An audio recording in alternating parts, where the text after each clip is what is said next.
Okay, picture this, mid-'80s.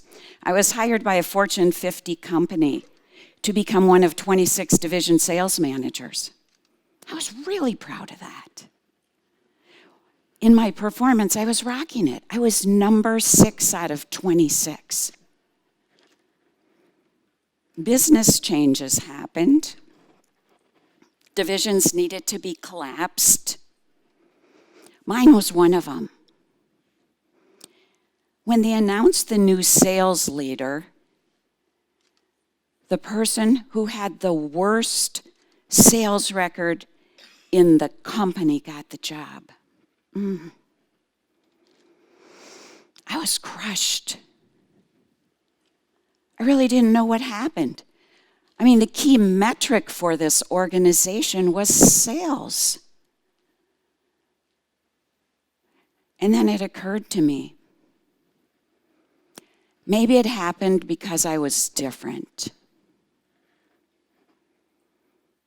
I was the only woman out of 26 division sales managers. And guess what? That organization didn't know what to do with me.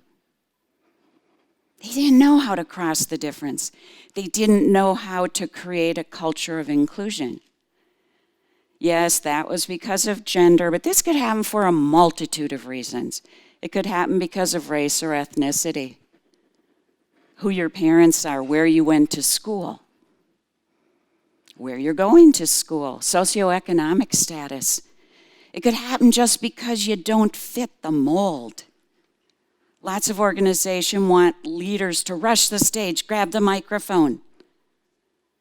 And heaven forbid if you're an introvert, where extroverts are really the key leaders. Fast forward 1995, my son, John Michael, he was in 2nd grade. I picked the perfect school for him. My dear friend owned, operated, and ran this school. I'd been to the school a couple times, and I'd seen some of the kids in his 2nd grade class, but I'd never been there when all the kids were there at once, until the day of the field trip to the pumpkin patch. Now, some of you have been on some of these field trips. I was sitting on my bale of hay, and the kids streamed off to find their perfect pumpkin. I had this amazing awareness. My son's blonde head shone brightly across the sea of the children. He was the only white kid in the school.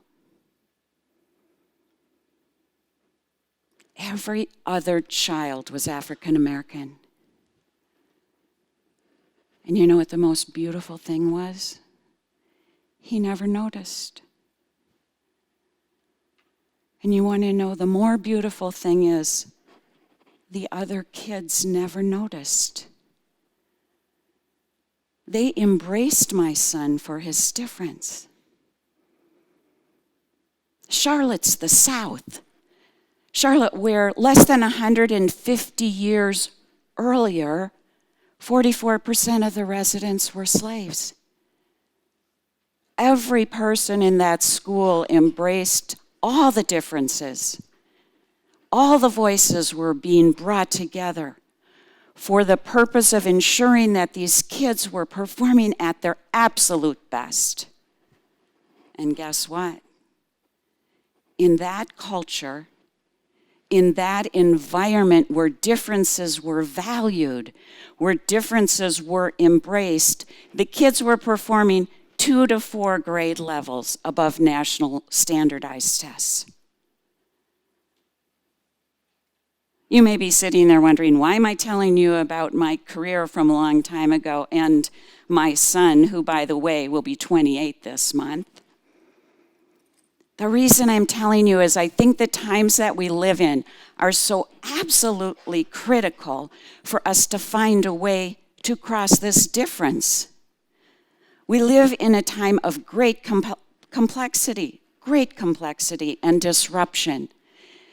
Disruption simply meaning this unrelenting change.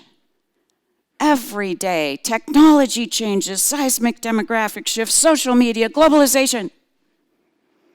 I wake up in the morning wondering what massive change has happened that's going to impact my life, my world, my affairs. And so we need a new way of having dialogue across difference so that we can address these situations, these problems that are emerging. We need a way to capitalize on the intelligence of differences. We need a way to take advantage of the opportunities that are coming our way. We need a shift in thinking. So, what's the answer? I believe that inclusion is the solution. Inclusion's about getting everybody's voice heard to drive to an outcome. It's about ensuring that everybody's perspective, experience, talents are used to drive to a result. You have to do something to include people. You have to do something to practice inclusion. I'm going to tell you what that is, and then I'm going to tell you how I came up with it. In my day job, I'm founder and CEO of InclusionINC. We take inclusion really seriously. Number one, ask me what I think. Number two, keep me informed. Number three, let me participate in decision making.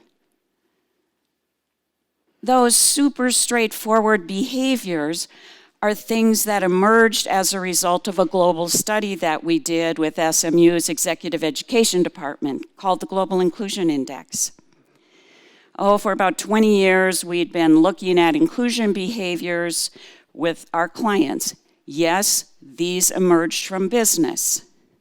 And yet the study that we did cross-position, cross-age, gender. In 14 countries, we looked at the full spectrum of people within the workplace. The first question we wanted to ask was, are inclusion behaviors important? A resounding yes. In every single one of the 14 countries, people wanted inclusion behaviors at a higher level than was culturally normative. That is gigantic, because what it says to me, while this was done in the workplace, that everybody wants to be included, even if it isn't what they experience day in and day out in their culture. You want to be included. I want to be included.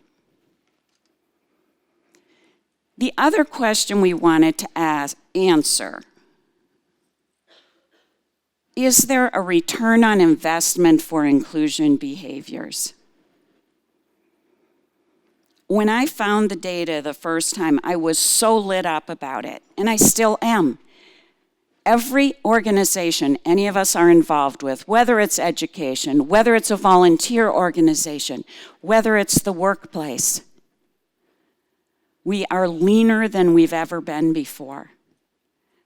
When we can find something that's going to impact the return on investment with no dollar investment, it's so exciting to me. What we found is that inclusion is a strategy to drive engagement, productivity, innovation, and retention.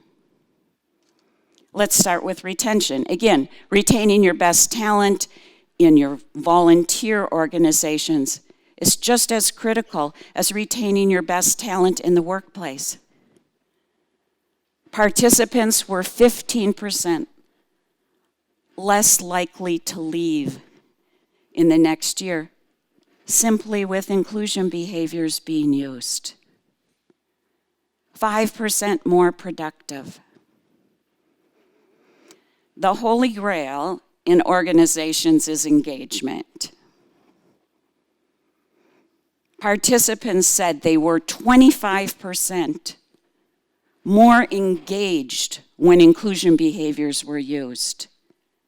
The globally translated word for that is motivated. Imagine that you could motivate people by 25% simply by using inclusion behaviors. And the final area, innovation.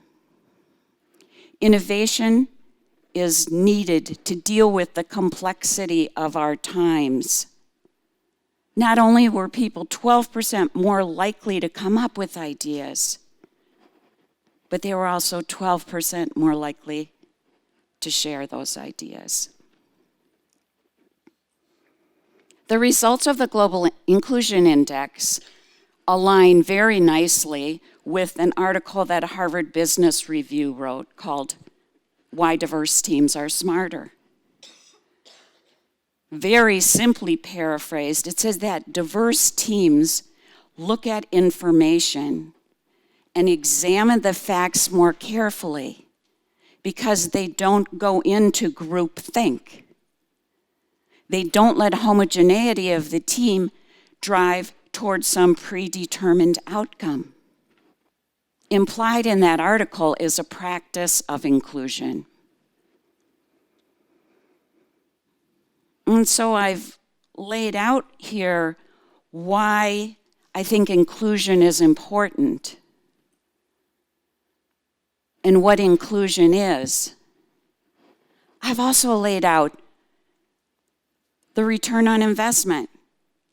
So the question is, if it's so straightforward, why aren't we doing it? Because it's hard to do. Because I may not want to ask you what you think. I know you're going to disagree with me probably before I ask you, and if I inform you, you may use it against me in the next conversation we have. And if I let you participate in decision making, I know how long you talk, I may never get my work done today. That's human. And remember, it's also human to want to be included. I want to be included. You want to be included. Inclusion. Getting all the voices together to drive towards an outcome, to drive toward a result.